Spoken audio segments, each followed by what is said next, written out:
expectations are for that? You know, is it going to be tackled to the ground? Mock game. What are your thoughts? Yeah, we're going to take care of us. It's like a practice for us in terms of the way the guys are approaching it, but it'll be good to get the experience for the guys kind of going through the pregame routine more so than anything in terms of the mock game element of it. Kind of the flow of it is mock game-ish, but there are guys, the turnaround is a little quick for guys, so we're trying to simulate the timing, pace of a game between series, getting corrections, but every once in a while a guy will be out there with a series, we punt, and then he's back out there again. So you can't simulate it perfectly, but we try to make it as close as we can for the guys to kind of get that feeling of a game, the timing of a game, the rhythm of the pregame warm-up, that routine. So that way the first time they go out there for preseason, it's not something completely new. Will there be any live hearings, like live tackle? Well, I think right now Liam's got we'll probably be able to talk to you guys on some of that schedule stuff, but right now the plan is to take the tempos just like we've done at practice. And with Travis, Liam told us he's going to be on both sides. What do you need to see offensively from him going into kind of tomorrow? Well, I think what we want to see is just that continued improvement. I don't think that there's anything specific that we would say we need to see tomorrow. We have time to continue to work and progress. Excuse me. Hopefully you guys can still hear me. But I think I'll just leave it like that. I think it's just the continued progression of schematic understanding, the technique, the chemistry with Trevor and the rest of the guys that we want to see on that mock game tomorrow. And then today you spent time one-on-one with them during the special teams period. Just how beneficial are those, extra minutes? We've talked about the scheduling a lot, but just those extra minutes that you can get with them on grass. We're trying to maximize the use of all the time for sure. The one-on-one time is great. Because it gives you an opportunity to see what he knows, how he sees things, how he feels about things. So the way the schedule has been built to get those opportunities has been phenomenal. And it's impressive to see him switch back and forth. That's not easy to do, to go from hearing defensive play calls, practicing defensive techniques and drills, taking defensive reps in team, and then turn around and be able to spit out his job and his responsibility on a long offensive third down play call. It seems like the Omni's had a couple of explosive plays the last few days. What can you say just about the way he's transitioned so far? I think that's kind of what you saw a little bit from him last year. He has that ability. I think the improvement in some of the stuff that he's shown in the run game, and even with the different routes that we've asked him to run, will only hopefully expand his ability to create explosives. But last year, whether it was run and go balls or vertical routes or with the ball in hand on screens and different plays, I think that's something that's in his wheelhouse. You've got a lot of playmakers on offense, Brian Thomas Jr., Travis Hunter, Tang, you got Travis. How do you balance, getting all those guys enough touches, to kind of keep them happy, per se? Yeah, that's a great question. I think it's important to allow the scheme and the kind of defense and the looks and the different concepts get the guys the ball when it's appropriate, where we're not trying to force them touches, but it's something that we're certainly conscious of in the way we plan a practice or a period or even a routes on air session to try to get each guy an opportunity to touch the ball because we have those skilled guys. So it's a good problem to have, but it just takes a conscious effort to kind of be intentional with the way we plan a practice or a game plan. And when you have Travis and Brian on both sides of the ball, like both sides of the ball, line of play receiver, how much pressure does that put on the defense? Yeah, I think depending on the defense and the structure and the down and distance will determine how much pressure it puts on them, because ultimately they're the ones that have a decision to make on how they want to handle BT, how they want to handle Travis, and as you guys know, the more resources you allocate over there, you're taking them away from somewhere, so you're limited in something. So hopefully by having those two guys together on the same field, whether it's the same side or opposite from each other, we force a little bit of the issue. How much more have you guys been able to evaluate the running game now that pads are on? It's a little more closer to the real thing. Yeah, it certainly helps a bunch being able to see the guys really come off the ball and be able to strike and use their hands with that full speed and strain and finish.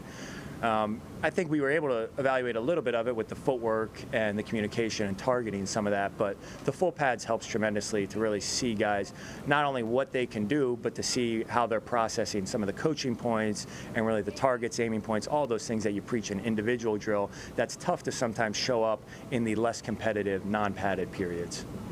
What stands out about that running back room so far through a week and a half? I would say the thing that really stands out about the guys is their effort and how much they've embraced the opportunity to improve. I think all of those guys kind of had different areas that they've wanted to improve individually or collectively, even as a group.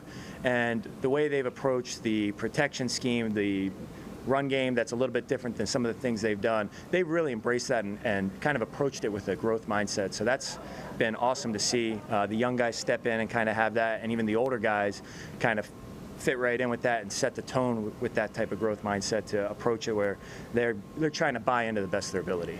Seems like within Jackson has taken advantage of some of his opportunities. What have you seen from him so far? Yeah, he's taking advantage of his opportunities. I mean, you kind of said it right there in the question. I think all the guys have really, especially with some of the injuries, and at back, you're always going to get some rotation because a guy's running 70 yards down the field in the heat, finishing the run, so you got to have the next guy up and ready to roll. So it's really been his understanding of what we're asking him to do and his understanding of the scheme. And then I'll be excited to see when we go full pads with live tackling when we're up against an opponent to see, what shows up after contact for him. What kind of growth have you seen from ETN since you were talking about growth with the running backs? Yeah, like I said earlier, kind of his approach to the way he studied the protection system, his approach in the pass game and the run game, embracing kind of some of the new concepts or different concepts that we're running. Some of it might be familiar from stuff he's done, whether it's in college or with previous staffs, but his growth kind of week to week, day to day, almost with an understanding of versus certain fronts and certain structures, where this run scheme is trying to attack, where the landmarks are we're trying to attack. You see that progression day over day, and that's what's exciting about his growth. What makes him so compelling to use as a pass catching back? What is it about him? Well, it really comes down to ability. He's a guy who has some natural ability to do a lot of that stuff, whether he's lined up in the backfield or whether he's lined up flexed out and empty in the slot all the way out wide. That versatility gives him a lot of options to get the ball in different situations, get the ball in space, which is where he's suited best. Hey Grant, Gus Lowe with Big Guy. Nice to meet you. Hey Gus, nice to meet you. What makes or breaks a successful screen game? Is there any major do's or do nots that come to mind? Well, there's a lot of variables for make or break in the screen game.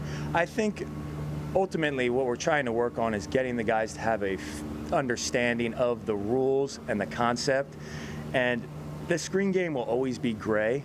So once they have that firm understanding of the rules, what we're trying to attack, where we're trying to attack, the timing with what we're trying to attack on defense, then they can understand the decisions within those rules and how sometimes you might have to not necessarily break the rules but bend them a little bit in order to have that feel for a defender triggered this way, or he fit a different way, or this guy fit off the outside and the receiver next to me took my guy, now I got to go on and get the next guy. So there are little things like that that come with the feel.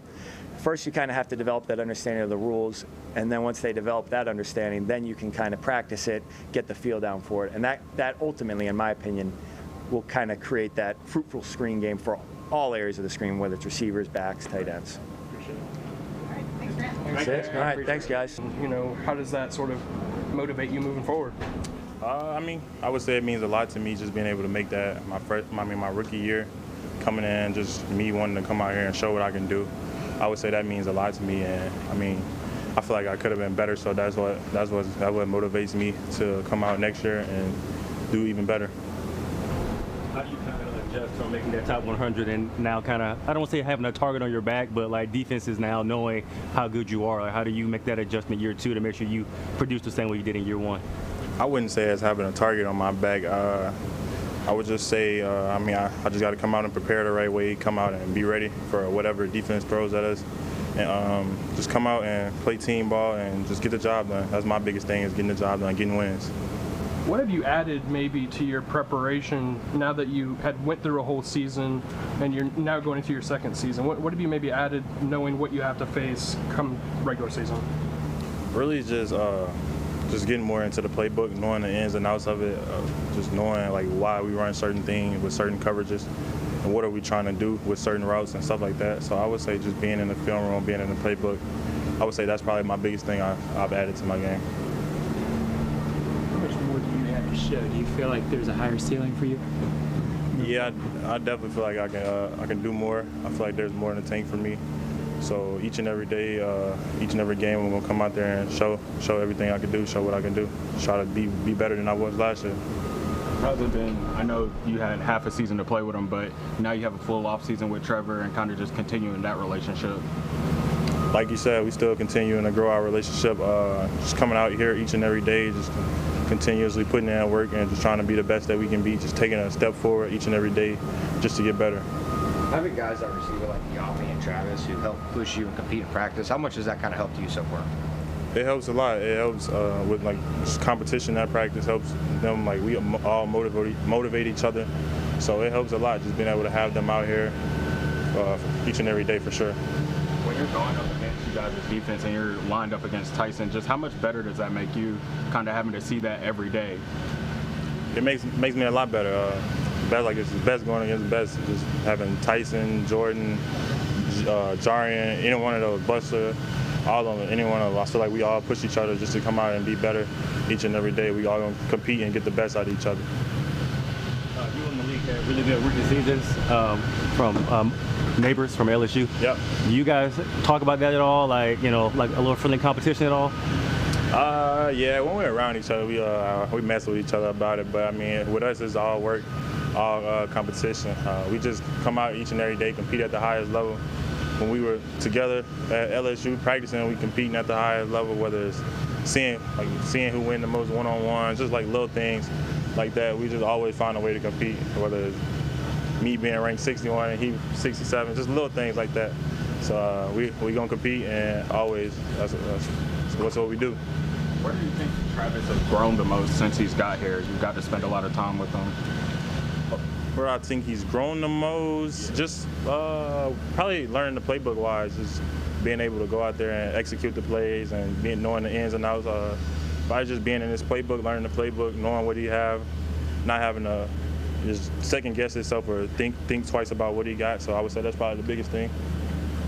Obviously, without giving too much detail, how does this offense sort of suit you? How does it maximize your abilities?